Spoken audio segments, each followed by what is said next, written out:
And one, we are live. Hello and welcome to PropTechBuzz, a new age global PropTech platform that combines media, products, leadership, and community.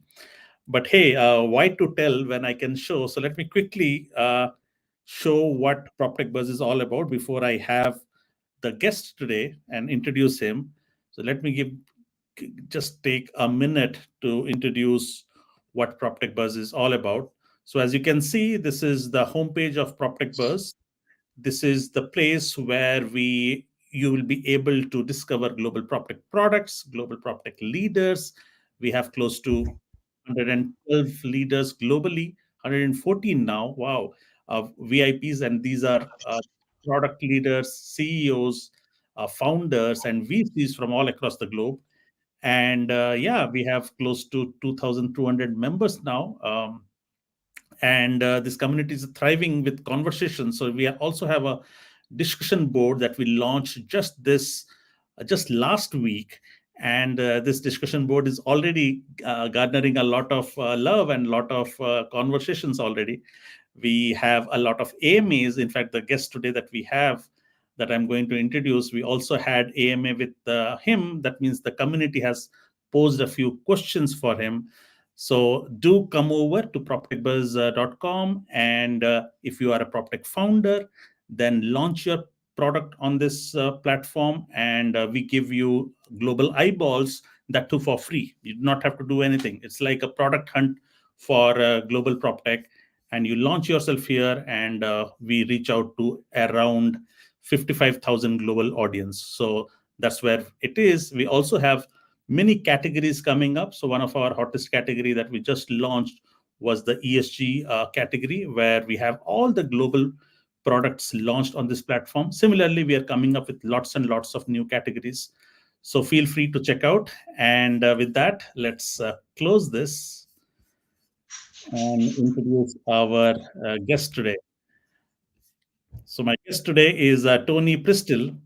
He's the general manager of valuations at RestB. As a general manager, Tony is responsible for providing direction to the application of RestB's products and services for the valuation segment of real estate industry. He's working with product team to develop and expand the suite of offerings and prioritizing development initiatives. Tony also plays a vital role in expanding RestB's reach in the valuation and appraisal industry, as well as fostering relationship with lenders and related industry partners.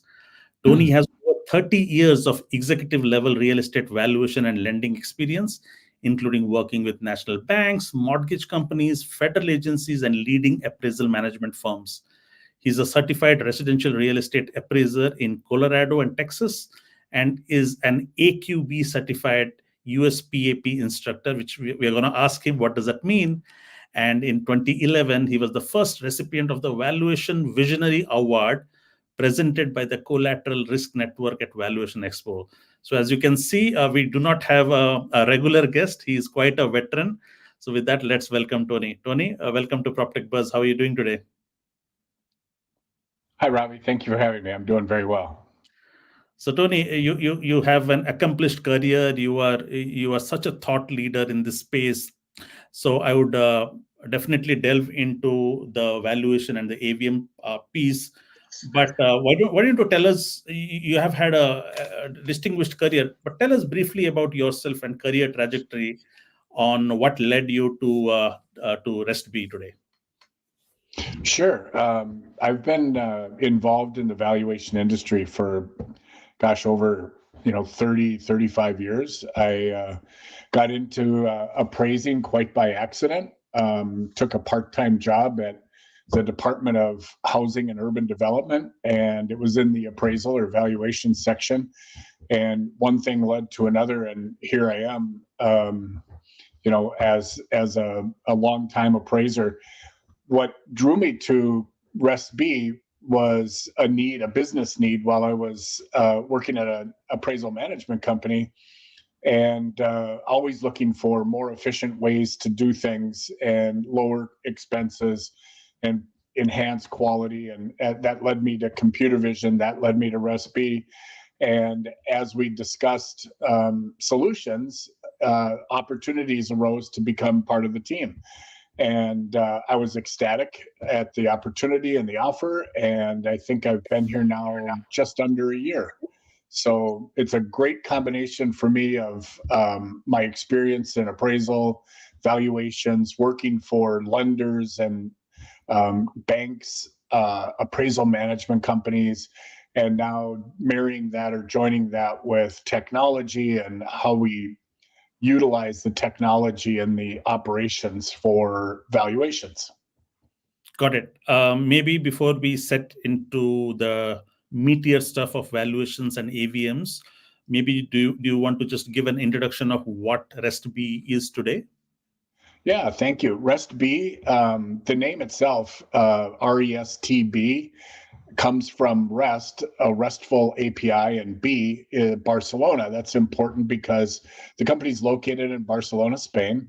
Been in business for about 9 years, and its sole focus is on providing computer vision for the real estate industry. The company started serving MLS boards and realtors, real estate agents, and part of the reason I'm here is to expand that offering into the valuation side.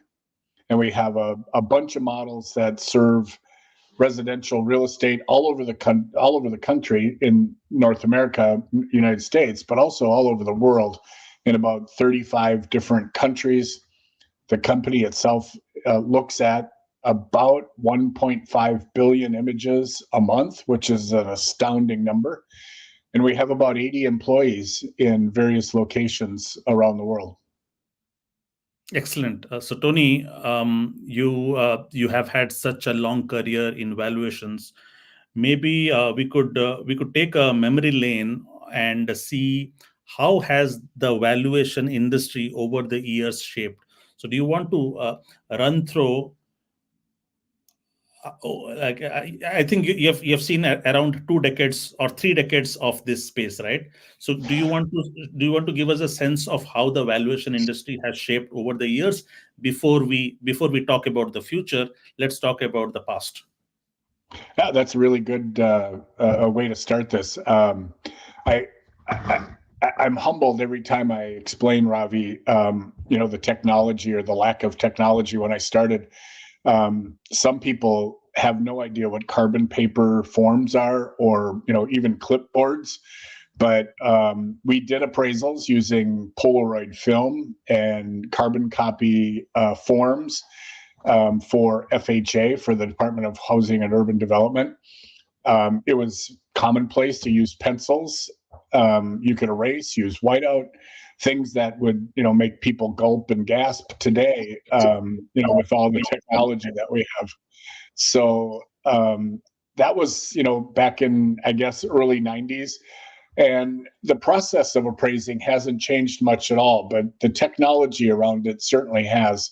We went from handwriting appraisal forms to typing, and then there was the introduction of computers and dot matrix printers, and now online forms, along with electronic imagery and all kinds of ancillary tools to measure homes and make sure that photos are taken correctly. A lot of tools to help appraisers and valuation people complete their work. So it's been a real interesting couple of decades. But I'm really looking forward to all the new things that are going to be on the horizon, new tools. It's really an inflection point, I think, in the industry. Excellent, and I'm very keen to learn about the new tools and the new direction this is taking. Let's talk about the new wave of automated valuation models. What they are, when did they start? Okay, and has there been an evolution also for what AVMs are today? Sure. AVMs. I'm guessing, Ravi, that your audience, understands what AVMs are, but they're automated valuation models. Let's do a 101. Let's begin from scratch. Very good. 101. AVM is an acronym for automated valuation model, and basically it's an online service that combines a lot of math and statistical modeling combines that with large databases of property information and sales data to provide an estimate of real estate values. AVMs are designed to compare values of similar properties at the same point in time to arrive at that estimate. So taking all of the sales data from a certain geographic area and then utilizing that statistically to come up with a predicted value or an estimate of value. Got it. And what has the adoption been today? Like, has AVM caught up today, and has it replaced the manual valuations? Do you want to give a sense of that? Yeah, AVMs. I worked at a bank at US Bank in 2005, 2006, and we used AVMs at the bank very modestly, meaning, in certain occasions, under certain risk parameters, it was acceptable by the regulators to use an AVM. But in the last almost 20 years, you can imagine, like everything else, AVMs have improved in performance, become much more sophisticated in their operational methods. And today the use has expanded, and it's now very common to see AVMs under the right circumstances be used even in lending situations. Nice. Now let's talk about, as we mentioned, let's talk about the AVMs and the future of AVMs. How does the future of AVMs look like? Where do we see is the disruption going to happen, or the evolution going to happen? Sure. I believe AVMs will only get better, especially with the inclusion of technology like computer vision. The company I work for, RestB, specializes in computer vision, and we work really well with AVMs. Computer vision accounts for the features and the elements in housing that isn't really apparent in the data alone. Things like condition, quality, style, views are all examples of that kind of thing that computer vision can help make AVMs more accurate. So AVMs typically will take into account the statistical data about the house, the square footage, the year built, number of bedrooms, bathrooms, and compare that against other statistics. What's missing in that comparison is the visual or the image insights that we can provide, the style of the house, the quality of the materials, the view from the front to the back.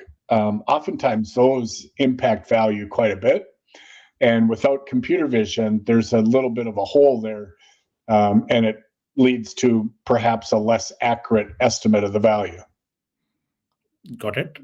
And let's talk about also some of the issues that have spawned in the last year or so in terms of inclusion of racial biases when it comes to AVMs and valuations.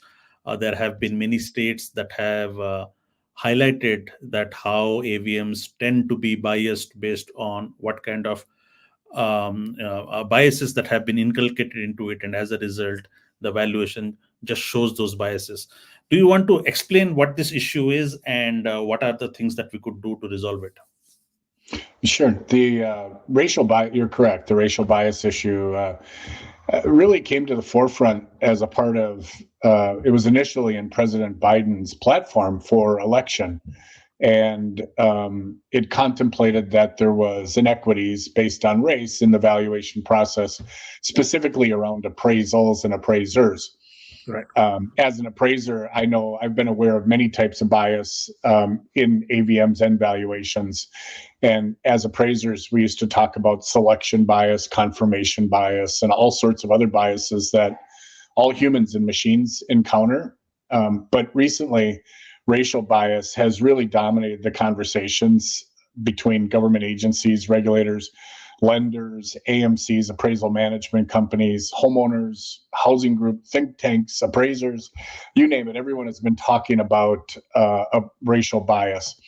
And the industry has really developed a lot of awareness, which is really good, about racial bias, what it is, how to avoid it. One of the ways that's been identified is in developing a pretty extensive, exhaustive list of words that shouldn't be used in appraisals from Fannie Mae, Freddie Mac, and others. Things like words like master bedroom, luxurious, convenient, and also this effort or initiative has raised the awareness of including maybe more subjective information into appraisals, things that really aren't factual or objective, maybe more opinions, like this is a well-maintained neighborhood. There's no factual basis behind that. And for a lot of us, this really was nothing new, but maybe a re-emphasizing of, I never thought or imagined that the term master bedroom had connotations. And it doesn't matter to me as an appraiser if I say master bedroom or primary bedroom or big bedroom or main bedroom. But if it doesn't matter, then why use it? So I think that's the posture of a lot of the appraisers in the industry today. It's like, okay, we can call that something else. Sorry to interrupt you, Tony, but what's wrong with master bedroom? Well, personally, again, I don't see master bedroom as being an offensive term, but there may be some in the country that see master as associating with a time when there was a master-slave relationship, or there was a racial connotation behind the term master. And again, some of this bias can be subconscious. We don't know. I'll tell you, Ravi, I have a very, very clear bias towards spaghetti. I love spaghetti. I would, if I could eat spaghetti every night, I would. But there's some things that we do and we don't recognize it.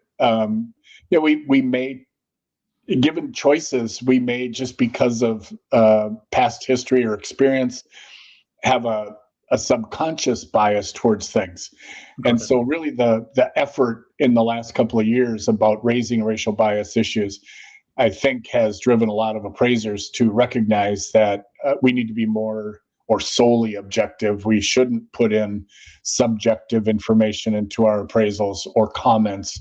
But appraisers by nature are trained and educated to give opinions. But opinions based on fact. And we really have to focus on maintaining that fact-based reporting rather than, this is a nice neighborhood, things like that. Got it.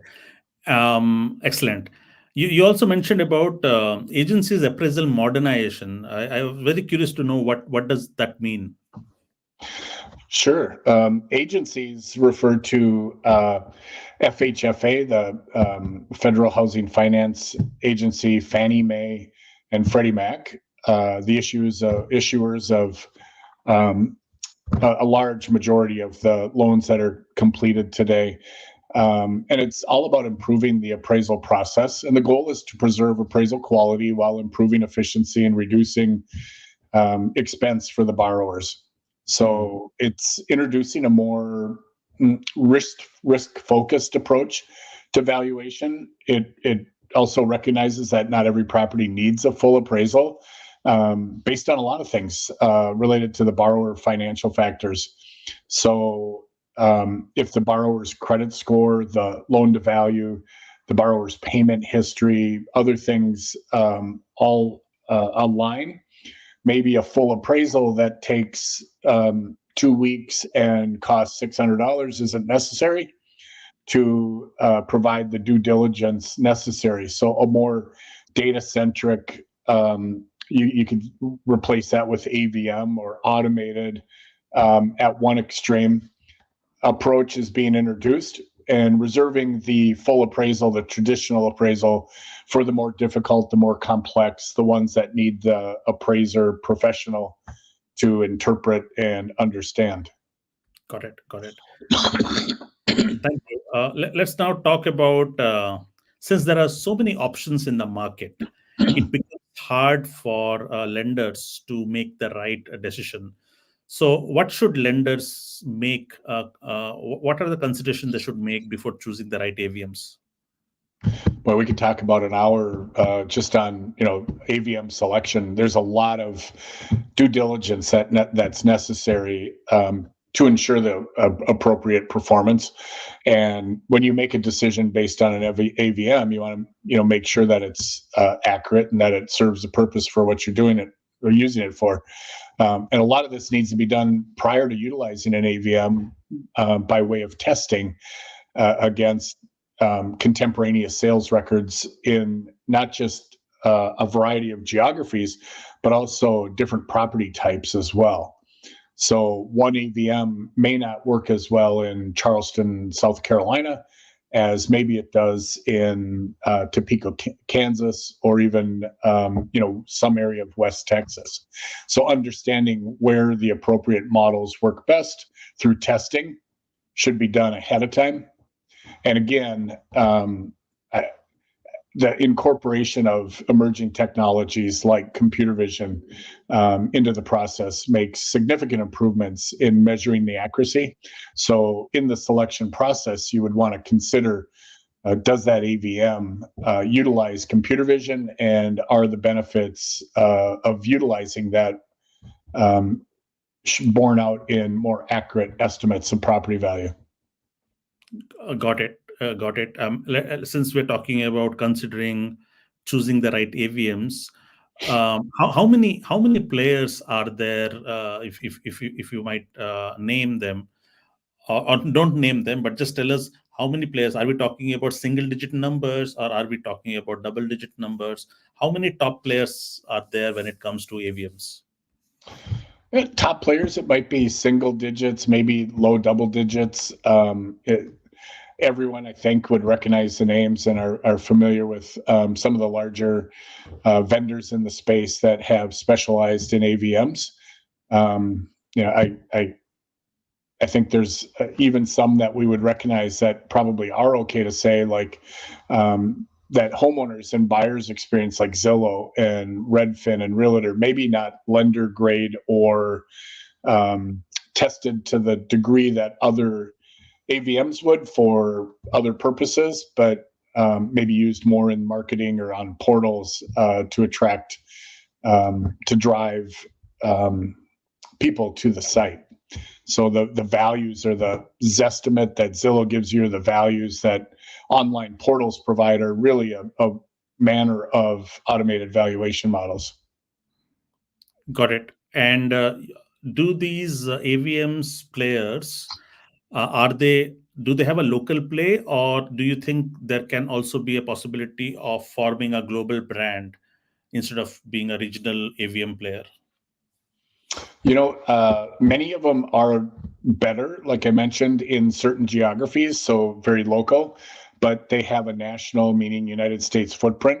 It would be really difficult, I think, to provide a global appraisal or automated valuation model, only because the data is not standardized.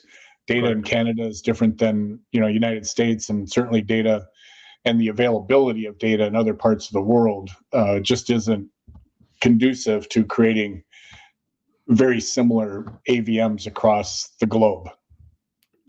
Got it.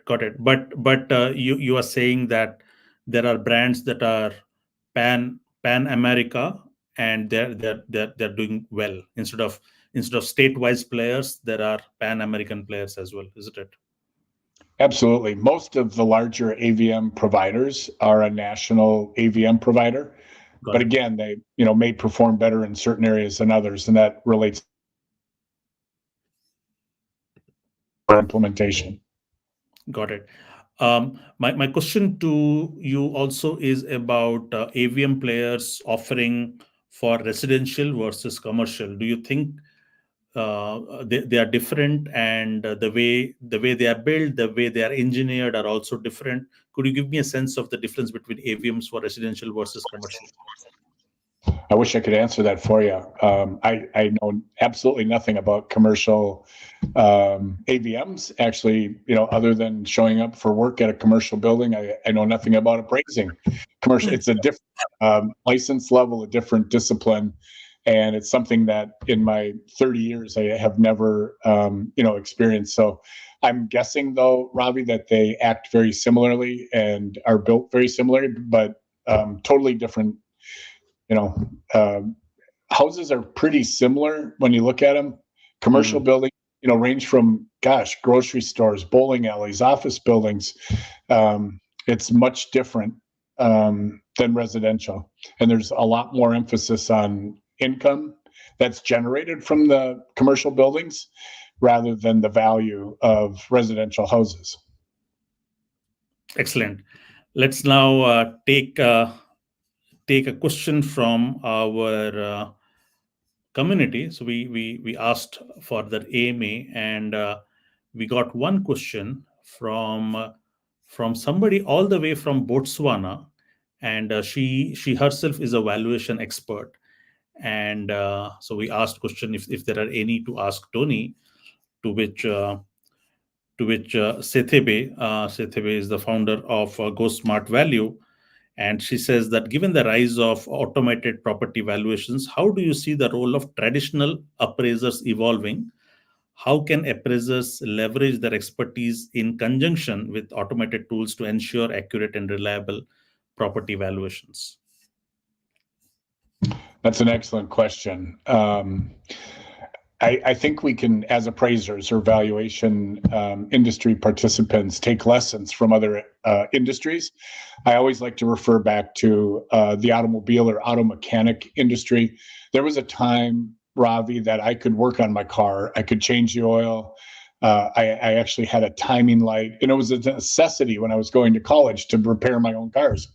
Right. Today, with all of the computers in cars, there's absolutely no way. I mean, I open up the hood, I look at it, I can recognize an engine. I know nothing about the car. Why?